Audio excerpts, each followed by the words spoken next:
సహచర మంత్రివర్గ సభ్యులు, గౌరవనీయులు విద్యాశాఖ మంత్రి లోకేష్ గారు, గౌరవ శాసనసభ్యులు నిమ్మక జయకృష్ణ గారు, principal AP model school Bamini Baburao గారు, చైర్మన్ రవికుమార్ గారు, 10వ తరగతి విద్యార్థిని నిహార్య గారు, పేరెంట్ శ్రీనివాసరావు గారు, 10th class student Murali, parent Arunajyothi, Padala Bhudevi గారు, జిల్లా కలెక్టర్ ప్రభాకర్ రెడ్డి గారు, ఈరోజు ఈ కార్యక్రమానికి వచ్చినటువంటి మెగా టీచర్స్ సమావేశానికి వచ్చిన మెగా టీచర్సే కాదు, ఈరోజు పేరెంట్స్ ఒక పక్క, టీచర్స్ ఒక పక్క, విద్యార్థులు ఒక పక్క, ఈ ముగ్గురి కలయిక రాబోయే రోజుల్లో ఊహించని ఫలితాలు సాధించాలని మనం ముందుకు పోతున్నాం. నేను చాలా కార్యక్రమాలకు వెళ్తాను, కానీ ఇక్కడికి వచ్చినప్పుడు, మిమ్మల్ని చూసినప్పుడు నాలో వచ్చే ఎనర్జీ ఏ కార్యక్రమంలో కూడా రాదని చెప్పి మీ అందరికీ విజ్ఞప్తి చేస్తున్నా. అందుకే అందరికీ నమస్కారాలు. నేడు మనం అద్భుతమైన ప్రశాంతమైన ఏజెన్సీ ప్రాంతంలో ఉన్నాం. ఈ వాతావరణం చూస్తే ఇక్కడే ఉండిపోవాలనే విధంగా ఈ ప్రాంతాన్ని అభివృద్ధి చేస్తే ప్రపంచానికే ఒక నమూనాగా తయారు చేసే పరిస్థితి వస్తుంది. ఇక్కడ ఈ ప్రాంతమే కాదు, ఇక్కడ ఉండే గిరిజనుల మనసు కూడా స్వచ్ఛమైనది. మీరు చూపించే అభిమానం అదే మాదిరిగా ఈరోజు ప్రేమ ఎక్కడా దొరకదు. మీ పిల్లల భవిష్యత్తు కోసం నేను చూసినప్పుడు నాకు అనిపించింది, క్లాస్ రూముల్లో పోయి చూసి వచ్చాను, కౌన్సిలింగ్ చూశాను. ఇక్కడికి వచ్చి ఈ మీటింగ్ చూస్తే మా రాజకీయ నాయకులు కూడా ఇంత పర్ఫెక్ట్గా కండక్ట్ చేయలేరు. పిల్లలే బ్రహ్మాండంగా మీటింగ్ కండక్ట్ చేయడమే కాకుండా డెమాన్స్ట్రేషన్ కూడా చూస్తే, పిల్లలు ఆడపిల్లల రక్షణ కోసం మీరు చూస్తే నాకు ఒక నమ్మకం వచ్చింది. ఎవడైనా మీ జోలుకు వస్తే తాట తీస్తారని ప్రగాఢమైన విశ్వాసాన్ని కల్పించారు. దానికి చాలా సంతోషం. ఇలాంటి ఒక మంచి మీటింగ్ని ఇక్కడ నిర్వహించినటువంటి ఈ కార్యక్రమానికి వచ్చిన తల్లిదండ్రులకి, ఉపాధ్యాయులకి, విద్యార్థులకి అందరికి కూడా అభినందనలు, శుభాభినందనలు, శుభాకాంక్షలు. 2024 డిసెంబర్లో మొదటి మెగా పీటీఎం శ్రీకారం చుట్టాం. తర్వాత ఈ ఏడాదిలోని జూలైలో 2 కోట్ల మందితో రెండోసారి మీటింగ్ పెట్టుకున్నాం. గిన్నీస్ రికార్డ్ సాధించాం. ఈరోజు 3వ మీటింగ్ పెట్టాం. ఈరోజు మీటింగ్ పెట్టినప్పుడు నాకు అనిపిస్తుంది, మనం పెట్టే రిసోర్స్ అన్ని, అది ఓసారి నిధులు ఖర్చు పెట్టడం కానీ, సమయం వెచ్చించడం కానీ, ఇవన్నీ చూసినప్పుడు ఇది భవిష్యత్తు కోసం చేసే ఒక మహత్తరమైన కార్యక్రమం. ఇప్పుడే మీ మినిస్టర్ గారిని చూశారు. ఆయన చెప్పినప్పుడు చాలా స్పష్టంగా రాబోయే 3 ఏళ్లలో ఆంధ్ర మోడల్ ఆఫ్ ఎడ్యుకేషన్ దేశానికి చూపించే బాధ్యత నాదని ఆయన హామీ ఇచ్చాడు మీ ముందరనే. ఆ విషయం మళ్ళా ఒకసారి నేను కన్ఫర్మ్ చేస్తాను. ఈరోజు మనందరం కూడా గుర్తుపెట్టుకోవాల్సింది, ప్రజల్ని ఆస్తిగా తీసుకోవాల్సిన అవసరం ఉంది. ప్రపంచంలో అన్ని దేశాల్లో జనాభా తగ్గిపోయే పరిస్థితి, ఏజింగ్ ప్రాబ్లం పెరిగే పరిస్థితి వచ్చినప్పుడు భవిష్యత్తులో పిల్లలు ఎక్కువ ఉండే దేశం, అదే మరి యంగ్ ఎనర్జెటిక్గా పనిచేసే దేశం భారతదేశం అవుతుంది. వాళ్ళు కానీ తీర్చిదిద్దితే నాకే ఆశ్చర్యం వేసింది. ఇప్పుడు అక్కడికి పోయినప్పుడు లోపల చూశాను, వాళ్ళ నాలెడ్జ్ చూశాను. వాళ్ళ దగ్గర నేను నేర్చుకునే రోజు తొందరలో వస్తుందని నా భావన. అంత నాలెడ్జ్ మన పిల్లలకు ఉంది. వీళ్ళకి కానీ సాన పెడితే ప్రపంచాన్నే శాసిస్తారని కూడా నేను మీకు తెలియజేస్తున్నా. ఈసారి మెగా పీటీఎం లక్ష్యం ఫౌండేషన్ లిటరసీ న్యూమరసీ, FLN.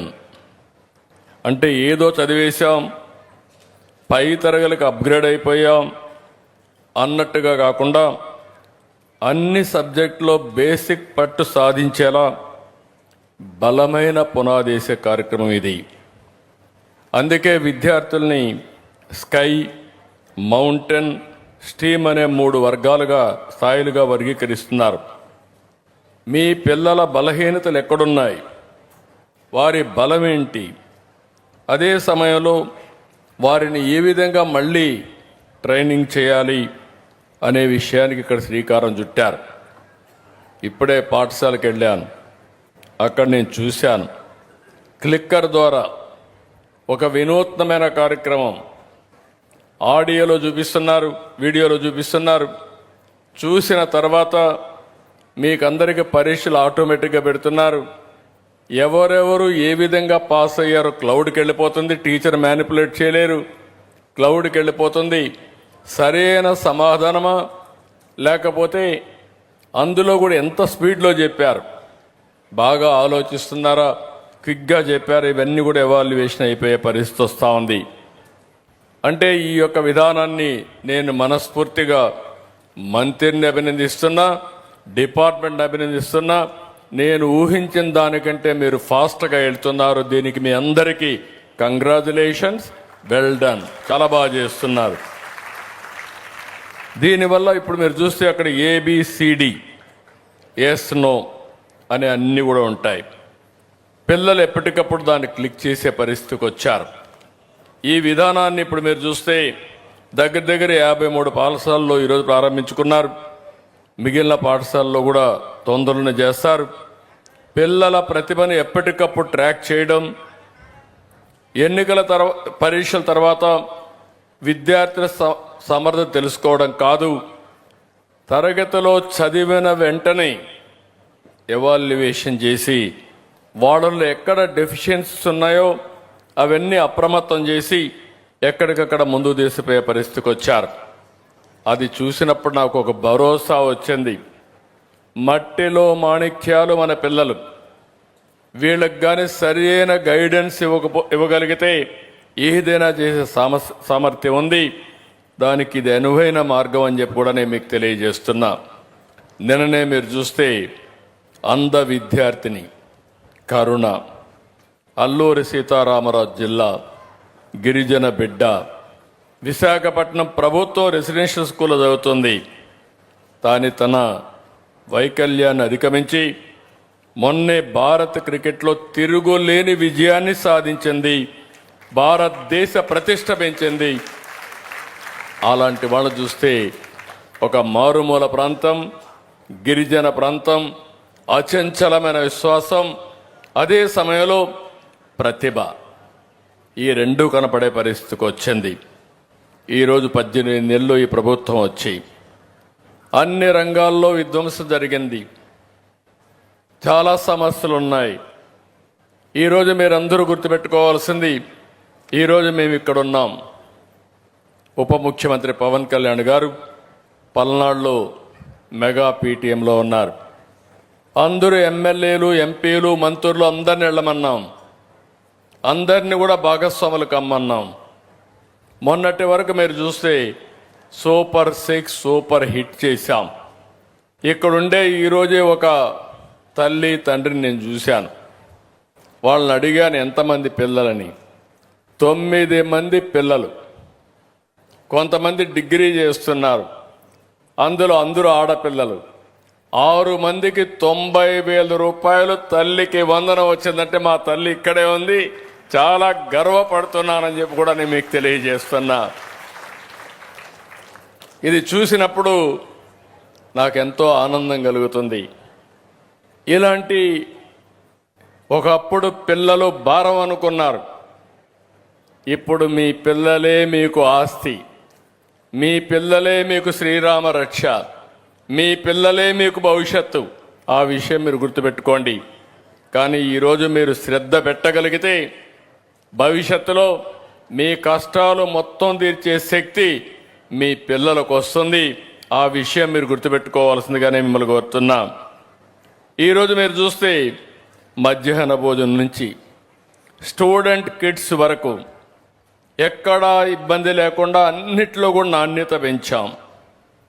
పిల్లల శారీరక మానసిక ఆరోగ్యాన్ని పర్యవేక్షిస్తున్నాం. డొక్కా సీతమ్మ మధ్యాహ్న భోజనం పిల్లలు ఇష్టంగా తినడానికి, మొన్నటి వరకు బియ్యం కూడా దొడ్డు బియ్యం పెట్టి తినకపోతే ఈరోజు సన్న బియ్యమే కాకుండా నాణ్యమైనటువంటి ఆహారం అందించిన ఘనత ఎడ్యుకేషన్ డిపార్ట్మెంట్ అని చెప్పి కూడా నేను మీకు తెలియజేస్తున్నా. మొన్నటి వరకు మీరు చూస్తే స్టూడెంట్స్ కిడ్స్ పైన పార్టీ రంగులు లోగోలు వేసుకునేవారు, అన్నీ తొలగించాం. మీ దుస్తులు కానీ పుస్తకాలు కానీ షూలు అన్నీ ఇస్తున్నాం. ఎక్కడ పార్టీ రంగు కానీ రాజకీయ నాయకుల ప్రభావం లేకుండా విద్యార్థులు స్వచ్ఛందంగా చదువుకోవడానికి ఏమేం చేయాలన్నా అవన్నీ చేస్తున్నాం. అదే సమయంలో ఈరోజు ఇంకొక పక్కన చాలా చక్కగా చెప్పాడు 6వ తరగతి కుర్రవాడు. అతను చెప్పినప్పుడు మీరు చూస్తే కోటేశ్వరరావు గారు చెప్పినటువంటి విలువల్ని మనందరం అర్థం చేసుకున్నట్టుగా చాలా చక్కగా ఆ పద్యం చెప్పి తాత్పర్యం చెప్పి మనకందరికీ ఒక హితబోధ చేసిన ఆ చిన్నారిని చూస్తే ముచ్చటేస్తూ ఉంది. గట్టిగా చప్పట్లు కొట్టి అందరూ కూడా అభినందించండి. ఈరోజు విలువలు లేకపోతే సంపద వృధా. తల్లిదండ్రుల్ని గౌరవించలేని సంస్కారం మనం ఈ విద్య ద్వారా ఇస్తే అది లాభం లేదు. ఈరోజు మనం గుర్తుపెట్టుకోవాలి, తల్లి తండ్రి కష్టపడతారు, గురువు చదువు చెప్తాడు. కానీ పిల్లలు ఈరోజు మనం చూస్తే ఈ యొక్క ఫాస్ట్ లైఫ్లో ఆధునిక ప్రపంచంలో ఎక్కడికక్కడ విలువల పతనమైపోయి మెటీరియలిస్టిక్ హ్యాపీనెస్కి వెళ్ళిపోయి కడాన ఎవరైతే మనల్ని పెంచి పోషిస్తారో వాళ్ళని కూడా చూసుకోలేని పరిస్థితి వచ్చింది. అందుకే ఈరోజు నేను ఆలోచించింది, నాకు ఒక ఆలోచన వచ్చింది. ఏ విధంగా భవిష్యత్తులో ఈ రాష్ట్రాన్ని విలువలతో కూడిన సమాజాన్ని ముందుకు తీసుకుపోవాలి. సంపద అవసరం, జీవన ప్రమాణాల పెంపు కూడా అవసరం. అదే సమయంలో విలువలు లేకపోతే దానికి విలువే లేదనే ఉద్దేశంతో ఈరోజు కోటేశ్వరరావు గారిని పెట్టాం. చాలా బ్రహ్మాండంగా ఆయన పనిచేసే పరిస్థితికి వచ్చారు. ఒకప్పుడు మీరు చూస్తే 45 యాప్లు పెట్టారు. టీచర్ పని 24 గంటలు అదే పని చేసేవాడు. ఇప్పుడు సింపుల్గా ఒక డాష్ బోర్డు తీసుకొచ్చాం, ఒకే సింపుల్ యాప్ తీసుకొచ్చాం. ఎక్కడ కూడా ఇబ్బంది లేకుండా చేసే పరిస్థితి వచ్చింది. మొదలు తరగతి నుంచి మీ జీవితంలో సెటిల్ అయ్యే వరకు అపార్ లింక్తో విద్యార్థుల భవిష్యత్తు అంతా కూడా పెడతాం. దీనివల్ల మీ క్యారియర్ని ఏ విధంగా బిల్డప్ చేయాలో, ప్రపంచంలో జరిగే మార్పులు చేర్పులు ఇవన్నీ అధ్యయనం చేసుకొని మిమ్మల్ని బెస్ట్ స్టూడెంట్స్గా తయారు చేసే బాధ్యత ఈ ప్రభుత్వాన్ని చెప్పి కూడా నేను మీకు తెలియజేస్తున్నా. శనివారం నో బ్యాక్ డే. ఒకప్పుడైతే పిల్లలంతా పుస్తకాలు వేసుకొని చాలా వరకు గాడిద చాకరీ, ఏదో కొంపలు కూలిపోయినట్టు ఆ పుస్తకాలు మోసి మోసి అలసిపోయేవారు. ఇప్పుడు శనివారం అయితే హ్యాపీగా స్కూల్కి వచ్చి ఆడుతూ పాడుతూ మీరు నచ్చిన పని చేసి మీరు ఆనందంగా ఉండేట్టుగా తీసుకొచ్చారు. ఇది చాలా మంచి కార్యక్రమం. ఆటలు పాటలు, అదే మాదిరిగా మీరు చూస్తే పోటీలు, ఎక్కడికక్కడ మీకు నచ్చిన పని, మీరు ఏ పని ఇష్టంగా చేయగలుగుతారో అలాంటి పనులు చేపిస్తూ ఆ రోజు ఉల్లాసంగా మనోవికాసానికి ముందుకు పోయే పరిస్థితికి వచ్చాం. అంటే స్కూల్లో మనం గుర్తుపెట్టుకోవాలి, ఎంచోపైన చదువు చదువు చదువు అంటే ఫెటిక్ వస్తుంది. క్రియేటివ్గా ఆడుతూ పాడుతూ చదువుకోవాలి. జీవితం అనేది పిల్లలంతా కూడా ఆలోచించుకోవాల్సిన పెద్ద తల్లిదండ్రులు కూడా 24 గంటలు రుద్దితే పిల్లలకు చదువు రాదు. పిల్లలు ఇష్టపడి చదివితే తక్కువ సమయం చదివినా బ్రహ్మాండంగా రాణిస్తారని చెప్పి కూడా నేను మీకు తెలియజేస్తున్నా. అందుకే దీనికి కూడా శ్రద్ధ పెట్టాం. ఇంకో పక్క చదువులు వెనుకబడిన పిల్లలపై ప్రత్యేక శ్రద్ధ పెట్టారు. 10th క్లాస్ సిలబస్ ఇప్పటికే పూర్తయింది. ప్రైవేటు పాఠశాలతో పోటీ పడేలా 100 రోజులు డేస్ ప్లాన్ తయారు చేశారు. 10వ తరగతి ఇంటర్ విద్యార్థులకు షైనింగ్ స్టార్ పేరుతో ప్రతిభా అవార్డులు ఇస్తున్నారు. అటెండెన్స్ కానీ మార్కులు కానీ ఇవన్నీ తల్లిదండ్రులకు అందుబాటులో ఉంటాయి. లీప్ అనే యాప్ పెట్టారు. మీరు మీ పిల్లల యొక్క హిస్టరీ చూసుకోవాలంటే ఎందులో సరిగా లేరని చూసుకుంటే మీకు ఆటోమేటిక్గా ఒక ఇన్ఫర్మేషన్ వస్తుంది. చదువుకున్న తల్లిదండ్రులు చదువు చెప్పేచచ్చు, చదువుకోకపోయినా మీ పిల్లలతో ఇష్టాగోష్ఠిగా వారితో మాట్లాడుతూ ఉంటే ఆటోమేటిక్ శ్రద్ధ పెరుగుతుంది.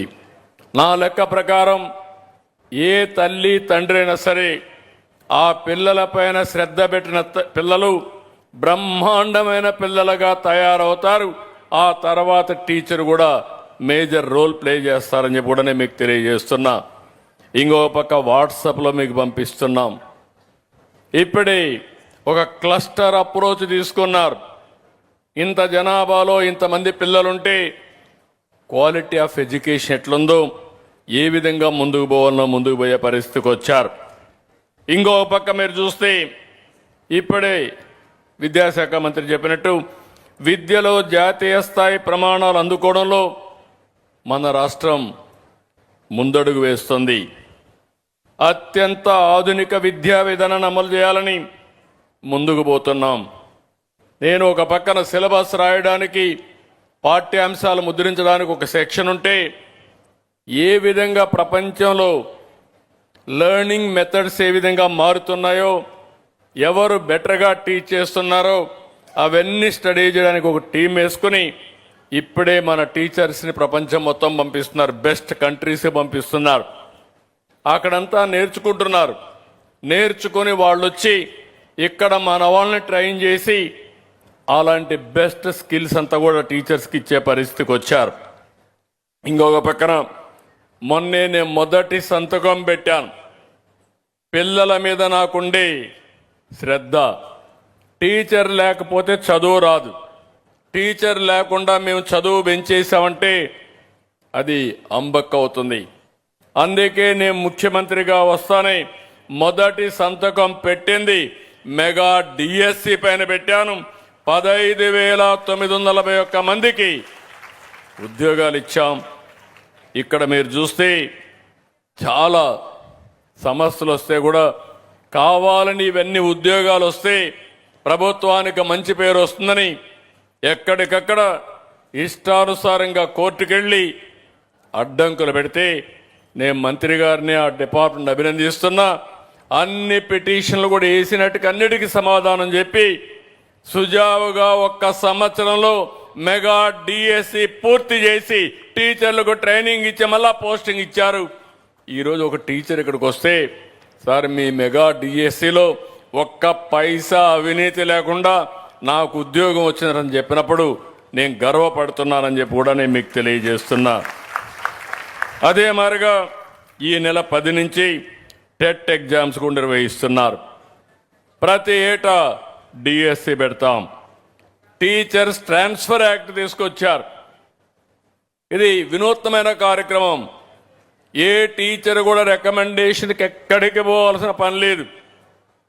మీరు పిల్లలకు బాగా చదువు చెప్పండి, మీకు ఆటోమేటిక్గా ఈ ప్రభుత్వం ట్రాన్స్ఫర్స్ దగ్గర నుంచి అన్ని చేస్తుందని చెప్పి కూడా నేను మీకు తెలియజేస్తున్నా. 72,886 బదిలీలు, 4,477 పదోన్నతుల్ని వెబ్ కౌన్సిలింగ్ ద్వారా ఎలాంటి వివాదాలు లేకుండా పూర్తి చేసే బాధ్యత తీసుకున్నారు.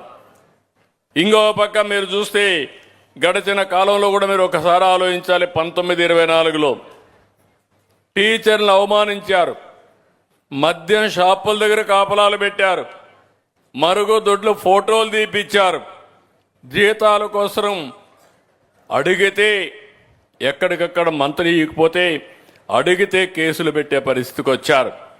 అలాంటి అనేక వేధింపులకు గురి చేసే పరిస్థితి వచ్చింది. ఈరోజు అన్ని కేసులు కూడా రద్దు చేశాం. నేను ఒకటే చెప్తున్నాను, టీచర్ని గౌరవించే బాధ్యత మాది.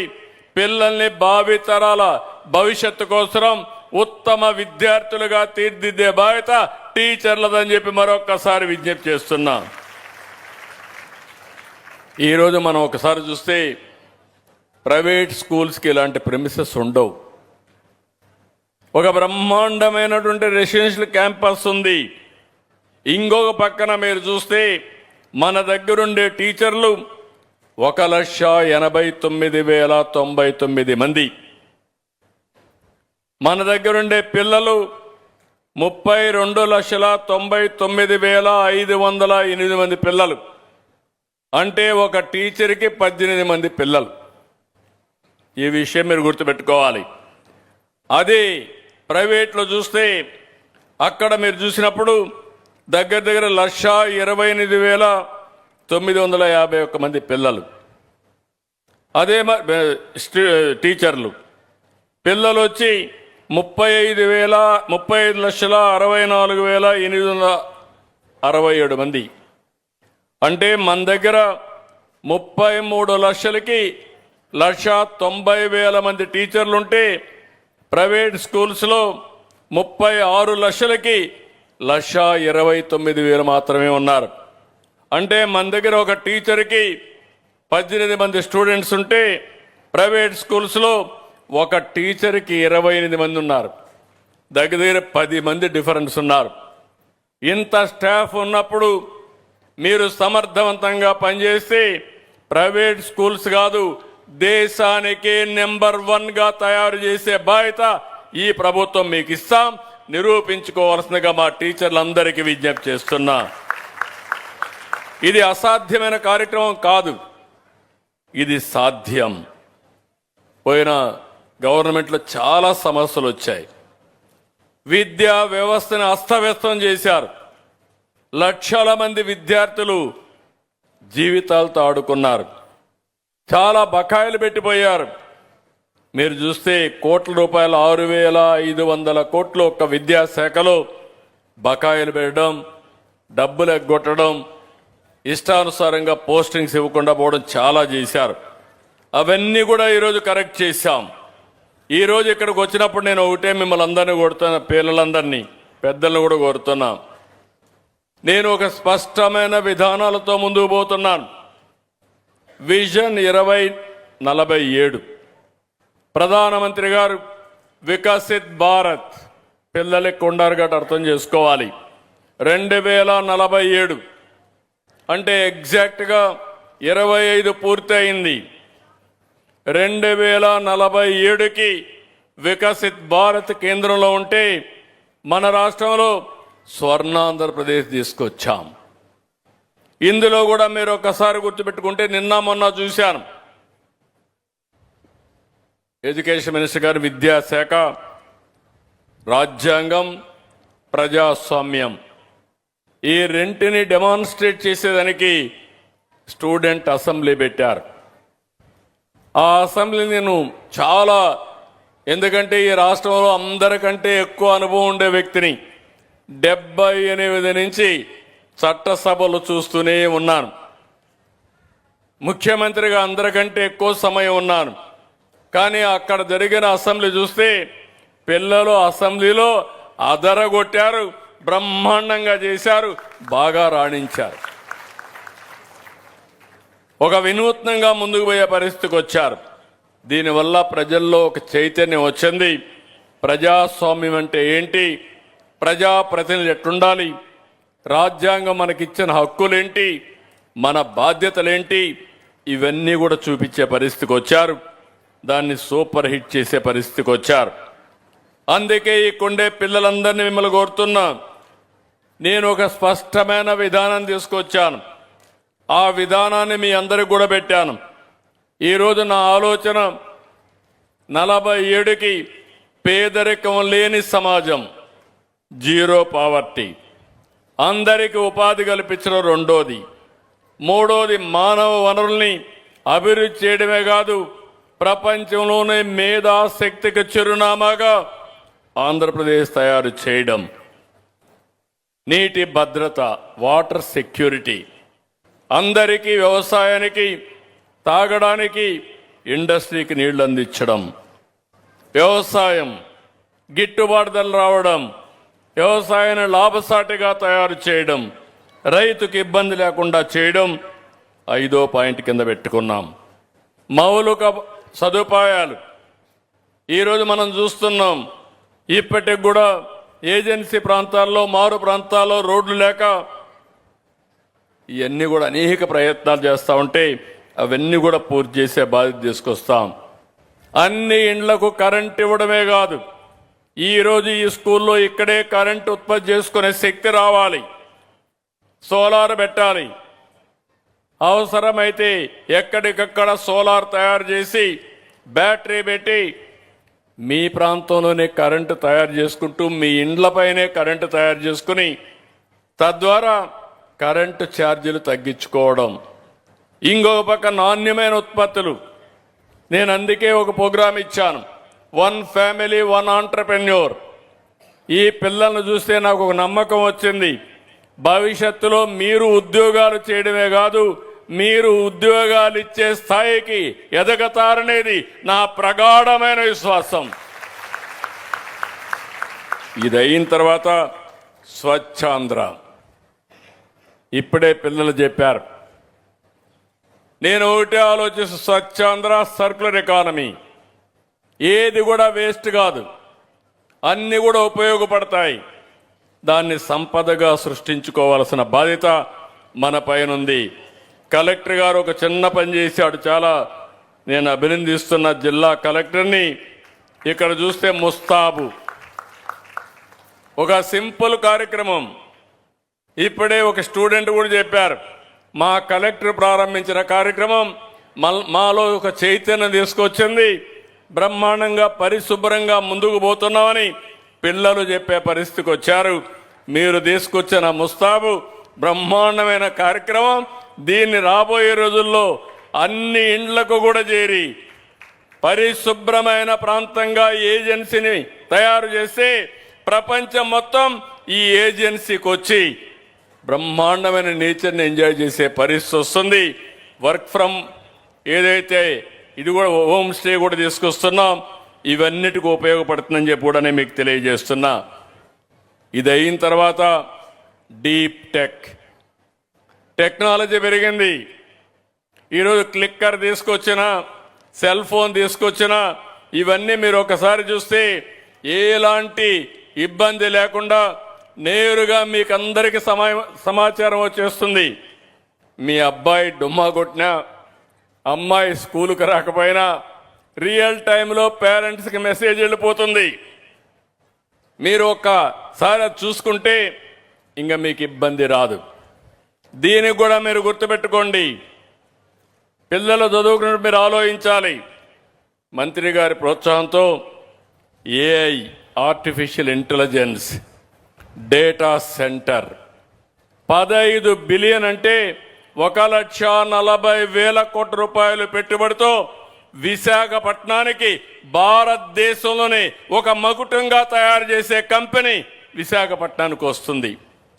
అది తొందరలో అది స్టార్ట్ అయితే ఇక్కడే పిల్లలకు ఉద్యోగాలు బ్రహ్మాండంగా వస్తాయి. రాబోయే రోజులు పిల్లలు నేను మిమ్మల్ని చూసిన తర్వాత మీతో నేను పోటీ పడాలి, అలాంటి పాలసీలు మీకు ఇవ్వాలి. డేటా సెంటర్లు తీసుకొస్తాం, క్వాంటమ్ కంప్యూటర్ వ్యాలీగా, క్వాంటమ్ వ్యాలీగా ఆంధ్రప్రదేశ్ పెడతాం. క్వాంటమ్ ఏంటనో మీరు తెలుసుకోవాలి. మీ మంత్రి గారు అయితే మొన్నటి చెప్తున్నాడు, నేను క్వాంటమ్ అన్నప్పుడు అదేంటని అడిగితే ఒకసారి చదువుకోమని మళ్ళీ అక్కడి నుంచి ఆయన ఒక ప్యాషన్గా తీసుకొని క్వాంటమ్ కంప్యూటర్ని ప్రమోట్ చేసే పరిస్థితికి వచ్చారు. ఇంకో పక్క స్పేస్ సిటీ. ఎవరైనా రేపు ప్రయోగాలు చేయాలంటే ఆంధ్రప్రదేశ్ కేంద్రంగా స్పేస్ సిటీలో సెటిలైట్స్ తయారు చేసి లాంచ్ చేయడమే కాకుండా మీరు కూడా అందులో స్పేస్కు పోవాలంటే మీరు కూడా నేర్చుకునే పరిస్థితి వస్తుంది. అలాంటి స్పేస్ సిటీ తీసుకొస్తున్నాం. ఇంకో పక్క డ్రోన్ సిటీ. డ్రోన్ రాబోయే రోజుల్లో అనేక లాభాలు. మన వ్యవసాయానికి మందు కొట్టాలన్నా, ఏజెన్సీ ఏరియాలో మారుమూల ప్రాంతాలకి మందులు పంపించాలన్నా, లేకపోతే ఎయిర్ ట్యాక్సీలు కూడా రేపు రాబోయే రోజుల్లో 2 సంవత్సరాల్లో మన రాష్ట్రంలో కేంద్రంగా అనుమతిస్తే ఎయిర్ ట్యాక్సీలు, డ్రోన్ ట్యాక్సీలు వస్తాయి. దానికి కూడా నాంది పలుకుతున్నాం. ఏరోస్పేస్ సిటీ తీసుకొస్తాం. విమానాలు తయారు చేసుకొచ్చే కార్యక్రమానికి శ్రీకారం చుడతాం. విశాఖపట్నంలో సివిల్ ఏవియేషన్ యూనివర్సిటీ వస్తుంది. సెమీ కండక్టర్ తీసుకొస్తాం. ఎలక్ట్రానిక్స్ వస్తాయి. సెల్ ఫోన్స్ కానీ, స్మార్ట్ ఫోన్లు కానీ, ఐఓటీలు కానీ, హెల్త్కి కావాల్సిన వేరబుల్స్ కానీ, సెన్సార్స్ కానీ అన్నీ పెడతాం. అన్నింటికంటే ముఖ్యంగా గ్రీన్ ఎనర్జీ కూడా తీసుకొస్తాం. సోలార్తో కరెంటు తయారు చేసుకోవడం, గాలితో కరెంటు తయారు చేసుకోవడం, ఏదైతే పంపుడు స్టోరేజ్ కింద మనం ఎప్పటికప్పుడు కరెంటు ఉత్పత్తి చేసుకొని గ్యాప్ ఇవన్నీ చేయాలనుకుంటున్నాం. ఇవన్నీ కూడా న్యూ టెక్నాలజీ తీసుకొచ్చి పిల్లలు గుర్తుపెట్టుకోవాల్సింది. ఈరోజు మన ఆదాయం దగ్గర మన రాష్ట్రంలో మీరు చూస్తే 2,98,000 24-25. అయితే ఈ 3 లక్షల నుంచి 47కి 55 లక్షలు రావాలని ఒక లక్ష్యంగా పెట్టుకున్నాం. ఇది సాధిస్తాం. కానీ ఆ సాధనలో ఏజెన్సీ ఏరియా కూడా ముందుకుండాలని నేను మనస్ఫూర్తిగా ఆకాంక్షిస్తున్నా. ఈ విషయం మీరు గుర్తుపెట్టుకోవాల్సిన అవసరం ఉంది. ఏజెన్సీ ఏరియాలో నేను చూస్తే రాష్ట్రం కంటే బాగా వెనకబడ్డాం. పార్వతీపురం మాండ్యంలో ఇప్పటికీ రాష్ట్రమంతా 23-24 ప్రకారం 2,37,951 రూపాయలు తలసరి ఆదాయం ఉంటే ఇక్కడ మాత్రం 1,43,000 ఉంది. అందులో కూడా మళ్ళా పాలకొండ మళ్ళీ వెనకబడి ఉంది, 1,19,000 ఉంది. అందులో బామిని విలేజ్ అయితే ఇంకా తక్కువ ఉంది, 1,15,000 ఉంది. అంటే రాష్ట్రం ఆవరేజ్ కంటే జిల్లా ఆవరేజ్ తక్కువ, జిల్లా ఆవరేజ్ కంటే పాలకొండ తక్కువ, పాలకొండ కంటే బామిని ఇంకా తక్కువ. అంటే పేద ప్రాంతం అని మీరు అందరూ గుర్తుపెట్టుకోవాల్సిన అవసరం ఉంది. నేను ఒకటి హామీ ఇస్తున్నా. ఇక్కడ ఎమ్మెల్యే నిన్నటి వరకు జయకృష్ణ గారు తెలుగుదేశం ఉన్నారు, కానీ మొన్న ఇక్కడ జనసేన ఎమ్మెల్యేగా గెలిచారు. ఆయన బాగా పనిచేస్తున్నారు. పూర్తిగా సహకారం ఇచ్చే బాధ్యత ఈ ప్రభుత్వం తీసుకుంటాం, కూటమి ప్రభుత్వం తీసుకుంటాం. అదే మరి తోటపల్లి కాలువ విషయం కానీ, ఇంకో పక్క లిఫ్ట్ ఇరిగేషన్ చెప్పారు. తప్పకుండా ఉత్తరాంధ్రలో నీళ్లన్నీ సమర్థవంతంగా వినియోగించి అన్ని ప్రాజెక్టులు పూర్తి చేసి వంశధార, పోలవరం నదుల అనుసంధానం కూడా చేసి నీటి ఎద్దడి లేకుండా చేసే బాధ్యత తీసుకుంటాం. అదే సమయంలో ఈ విజన్ ఏదైతే నేను చెప్పానో 10 సూత్రాలు చెప్పానో, ఈ 10 సూత్రాలని ఇక్కడే పిల్లలందరినీ కోరుతున్నాం. పాఠ్యాంశాల్లో తీసుకొస్తాం, టెక్నాలజీ విషయాల్లో తీసుకొస్తాం. మీరు కూడా ఎప్పటికప్పుడు చదువుకోండి. మీ జీవితాల్లో ఇప్పుడు ఇంటర్మీడియట్ అంటే 18వ సంవత్సరంలో మీరు ఉంటారు. ఇంకా 22 ఏళ్ళు అంటే 30-40 సంవత్సరాల్లో భారతదేశం ప్రపంచంలోనే నెంబర్ 1 దేశంగా తయారవుతుంది ఆర్థిక వ్యవస్థలో. దాంట్లో తెలుగు జాతి ఈ రాష్ట్రంలో పుట్టినవాడు ప్రపంచం మొత్తం నెంబర్ 1గా తయారు చేసే బాధ్యత నాది. దానికి అనుగుణంగా పిల్లలు చదువుకోవడమే కాకుండా మీరు కార్యక్రమాలు చేసే బాధ్యత మీది. ఇప్పుడే మినిస్టర్ గారు ఒక మాట చెప్పారు, లోకేష్. నేను ఆయన తండ్రిగా చెప్తున్నా, నేను చూశాను. నేను ఎప్పుడూ ఆయన కోసం స్కూల్కి కూడా పోవాలా, పేరెంట్స్ మీటింగ్కి నేను వెళ్ళా, మా మిస్సెస్సే పోయేది. ఆవిడే అన్ని జాగ్రత్తలు తీసుకునింది. ఆయన సీఎం పుట్టినప్పటికీ వాళ్ళ తాత సీఎంగా ఉండేవాడు. నేను రాజకీయాల్లో చాలా బిజీగా ఉండేవాడిని. మా మిస్సెస్సే చదివించింది. హై స్కూల్లో ఉన్నప్పుడు అది ఇప్పుడు చాలా బాగా చేస్తున్నాడు, అభినందిస్తున్నాను. ఎందుకంటే హై స్కూల్లో ఉన్నప్పుడు కొద్దిగా స్ట్రక్చరల్ అంటే కొన్ని సబ్జెక్ట్స్లో వీక్గా ఉన్నాడు. ఒక బిల్డింగ్ ఉంది, ఫౌండేషన్ బాగా వేస్తే ఆ ఫౌండేషన్ నుంచి ఎన్ని ఫ్లోర్లైనా కట్టచ్చు. ఫౌండేషన్ బలహీనంగా ఉంటే ఎక్కువ ఫ్లోర్లు కట్టలేం. ఒకవేళ తక్కువ ఫ్లోర్లు కట్టినా కూలిపోయే ప్రమాదం ఉంటుంది. అక్కడ చిన్న సమస్యలుంటే ఆ రోజు ఆయనకి స్పెషల్ కోచింగ్ పెట్టి సెట్ చేశాం. ఆ అనుభవంతోనే ఈరోజు మీ అందరికీ ఏవైతే వీక్ సబ్జెక్ట్స్ ఉన్నాయో దీన్ని ఏ విధంగా కరెక్ట్ చేయాలనో మొత్తం ఆలోచిస్తున్నారు. అక్కడి నుంచి అంచెలంచెలుగా వెళ్ళాడు. ఈరోజు మీరు చూస్తే Stanford one of the best university in the వరల్డ్లో చదువుకొని వచ్చాడు. నాకు మంత్రిగా నేను ఎప్పుడు కూడా ఆయనకు ఒకటే చెప్పాను, రాజకీయాల్లో కూడా నేను ఫోర్స్ చేయలే. మీరు ఆ విషయాలు గుర్తుపెట్టుకోవాలి. ఫ్యామిలీ బిజినెస్ ఉంది, రాజకీయాల్లో ఏమి ఉన్నాం.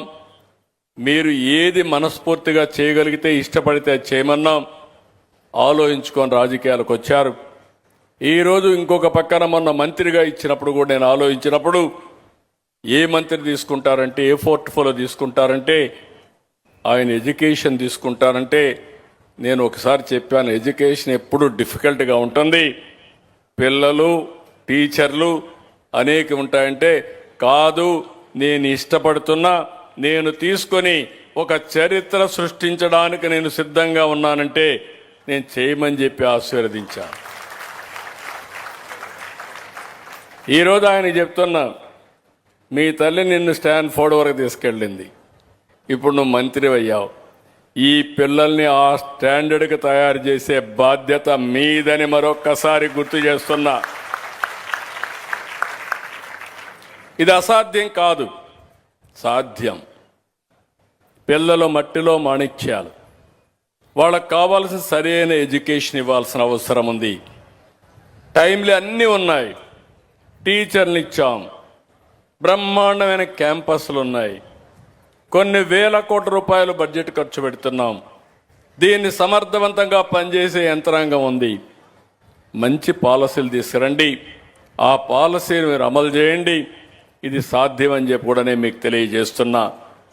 నేను ఈరోజు ఇక్కడ చూసిన తర్వాత పిల్లల ప్రతిభ, వాళ్ళ ఇంట్రెస్ట్ చూసిన తర్వాత నాకు అనిపించింది, తొందరలోనే జనవరి ఎండ్లో ఇప్పుడే అడిగాను మంత్రి గారిని, ఎడ్యుకేషన్ సెక్రటరీని, స్టూడెంట్స్ అందరూ ఇన్నోవేషన్లో చాలా ముందుకు పోతున్నారు. వాళ్ళు ఎక్స్ప్లెయిన్ చేస్తే నేనే ఆశ్చర్యపోయాను, నాలెడ్జ్ అంతా. అందుకే మొన్నే సిఏఐ పార్ట్నర్షిప్ సబ్మిట్ పెట్టాం విశాఖపట్నంలో. దగ్గర 13,50,000 కోట్ల రూపాయలు పెట్టుబడులు వచ్చాయి, 16 లక్షల మందికి ఉద్యోగాలు వస్తాయి. ఈరోజు చూసిన తర్వాత నాకు అనిపించింది, ఎందుకు మనం అటల్ టింకరింగ్ ల్యాబ్ ఉంది, ఇన్నోవేషన్లో మన పిల్లలు ముందుకు పోతున్నారు. అందుకే రేపు జనవరి సంక్రాంతి అయిపోతానే స్టూడెంట్స్ ఇన్నోవేటర్స్ పార్ట్నర్షిప్ సబ్మిట్. మొన్న ఎట్లయితే మాక్ అసెంబ్లీ పెట్టామో, ఎవరైతే స్టూడెంట్ ఇన్నోవేటర్స్ని, మీ తెలివితేటలన్నీ కూడా మీరు ఒకటే ఆలోచించండి. రాష్ట్రం అంతా పిల్లలకి చెప్తున్నా, 7వ తరగతి నుంచి మీరు వినూత్నంగా ఆలోచించాలి. ప్రతి సంవత్సరం ఒక ప్రాజెక్ట్ చేయాలి, గ్రూప్గా చేయాలి, ఇండివిజువల్గా చేయాలి. ఆ ఫలితాలు కానీ వస్తే మీకు రాబోయే రోజుల్లో మీరే పరిశ్రమలు ప్రారంభించే పరిస్థితికి వస్తారు. దానికి మొదటి మెట్టు ఈ సబ్మిట్. ఏదే స్టూడెంట్స్ ఇన్నోవేటర్స్ పార్ట్నర్షిప్ సబ్మిట్. రాష్ట్ర స్థాయిలో నేను పెడతాను, జిల్లా స్థాయిలో మీరు పోటీలు పెట్టండి, స్కూల్లో పెట్టండి. తర్వాత మీరు వాళ్ళని సెలెక్ట్ చేసి నేను పారిశ్రామికవేత్తలందరినీ రమ్మంటాను, వాళ్ళు కూడా వస్తారు. వీళ్ళు చేసినట్టుగా ఉపయోగం ఉంటే దాన్ని అమలు చేయించే బాధ్యత నేను తీసుకుని ఈ పిల్లల భవిష్యత్తు ప్రతిభని గుర్తించి రివార్డులు కూడా ఇప్పించే బాధ్యత నాదని డిపార్ట్మెంట్కి చెప్తున్నా. చదువు అనేది స్కూల్లో చదువుకోవడం కాదు, నేర్చుకున్న విద్యని నాలెడ్జ్ని మళ్ళీ ఏ విధంగా సమస్యల పరిష్కారానికి ఉపయోగించాలనో అది చిన్నప్పటి నుంచే నేర్పించగలిగితే ఇది సాధ్యం. ఈ కార్యక్రమాన్ని జనవరి 2లో పెట్టమని చెప్పి అడిగాను, పెడతామని చెప్పి ఒప్పుకున్నారు. అది కూడా ఒక ముఖ్యమైన కార్యక్రమం అని చెప్పి కూడా నేను మీకు తెలియజేస్తున్నా. మూడోది, ప్రభుత్వం డబ్బులు ఖర్చు పెడుతున్నాం, మీరు చదువుకుంటున్నారు. కొంతమంది పై చదువులకు పోయినప్పుడు మీకు ఇష్టమైన యూనివర్సిటీకి పోవాలంటే ఇబ్బందులు వస్తున్నాయి. కొంతమంది తల్లిదండ్రులు కూడా చదివించలేకపోతున్నారు. మామూలు ఎడ్యుకేషన్ అంతా చూసుకుంటాం మేము. ఎవరైనా వినూత్నంగా ప్రపంచంలో కానీ బెస్ట్ యూనివర్సిటీకి పోవాలంటే డబ్బుల వల్ల మీరు ఆపేసే పరిస్థితికి వస్తున్నారు. అందుకే ఒక వినూత్నమైన కార్యక్రమాన్ని తీసుకొస్తున్నాం, కళలకు రెక్కలు. మీ యాస్పిరేషన్ తీర్చడానికి ఒక్క పైసా మీరు గ్యారంటీ ఇచ్చే పని లేకుండా పావలా వడ్డీతో ఎంత డబ్బులు కావాలని ఇప్పించి మీరు అనుకున్న చదువు చదువుకునేట్టుగా చేసే బాధ్యత మేము తీసుకుంటామని చెప్పి నేను మీకు తెలియజేస్తున్నా. దానివల్ల మీరు చదువుకొని ఉద్యోగం వచ్చిన తర్వాత వచ్చిన ఆదాయంతో మీరు ఆ డబ్బులు తిరిగి పే చేసుకునే అవకాశం కూడా వస్తుంది.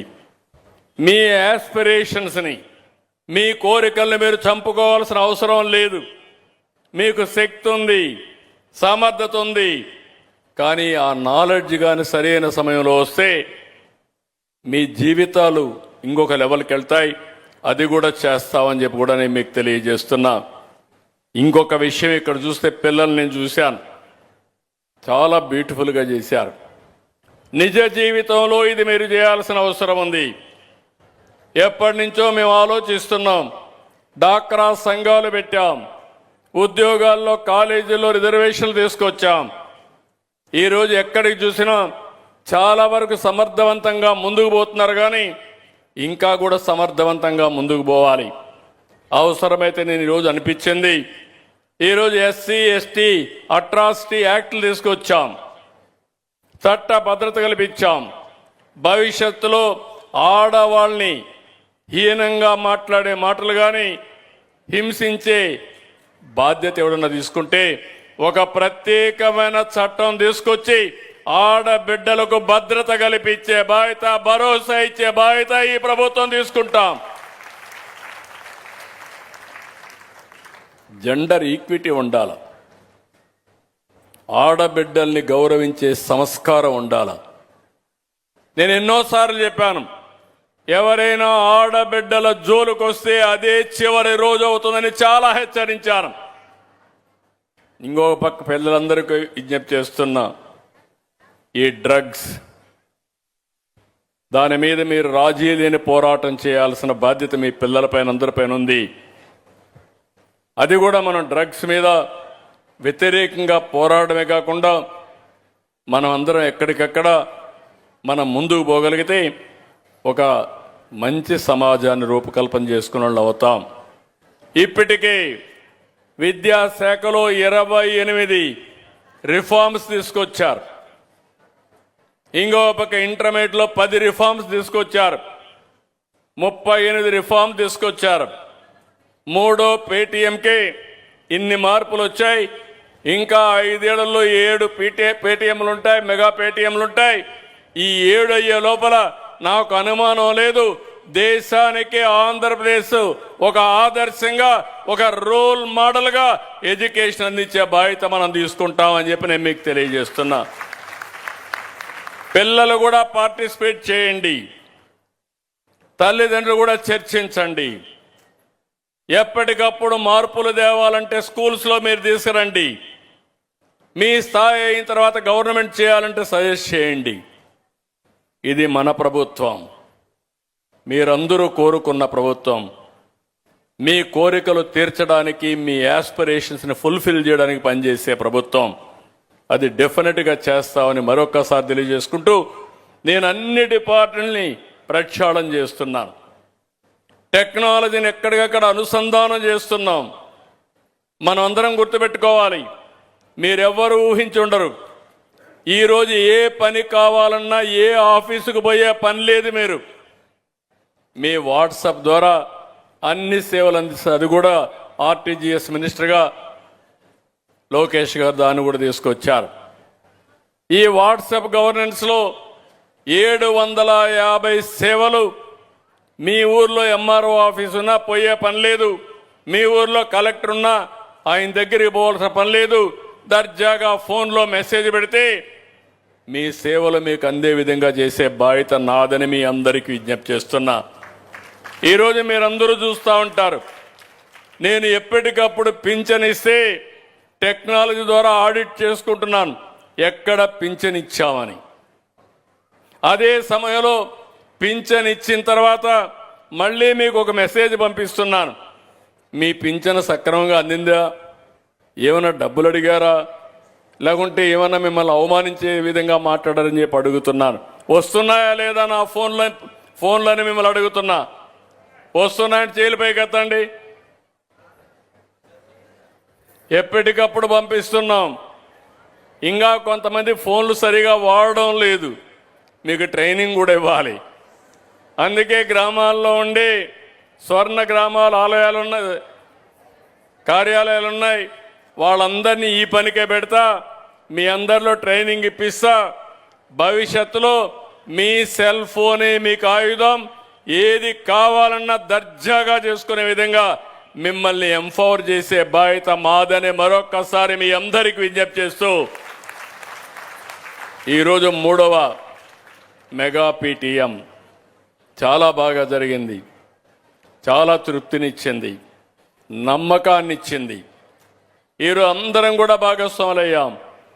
నేను ఈరోజు మీరు చూస్తే మేము ఒకటే ఆలోచించాం, ఈ రాష్ట్రాన్ని బాగు చేయాలి, ఈ సమాజాన్ని ఆదుకోవాలి, మళ్ళీ రాష్ట్రాన్ని పునర్నిర్మాణం చేయడమే కాకుండా భవిష్యత్తులో తిరుగులేని శక్తిగా ఆంధ్రప్రదేశ్ రాష్ట్రాన్ని తయారు చేయాలని నేను కానీ, పవన్ కళ్యాణ్ గారు కానీ, బీజేపీ నరేంద్ర మోడీ గారు కానీ మేము ఒక సంకల్పంతో ముందుకు పోతున్నాం. ఇప్పటికే ఫలితాలు మీరు చూశారు. మీరు సహకరిస్తే ఇంకా మెరుగైన ఫలితాలు వస్తాయి. అన్ని వ్యవస్థలను ప్రక్షాళన చేస్తాం, సమర్థవంతంగా పనిచేపిస్తాం. అన్ని విషయాల్లో మీరు ఎక్కడికక్కడ మెరుగైన జీవన ప్రమాణాలు ఇచ్చే బాధ్యత మేము తీసుకుంటామని మరొక్కసారి హామీ ఇస్తూ ఈ మీటింగ్కి వచ్చిన మిమ్మల్ని అందరినీ పేరు పేరున మనస్ఫూర్తిగా అభినందిస్తూ అందరికీ ధన్యవాదాలు. జై హింద్, జై భారత్, జై తెలుగు తల్లి.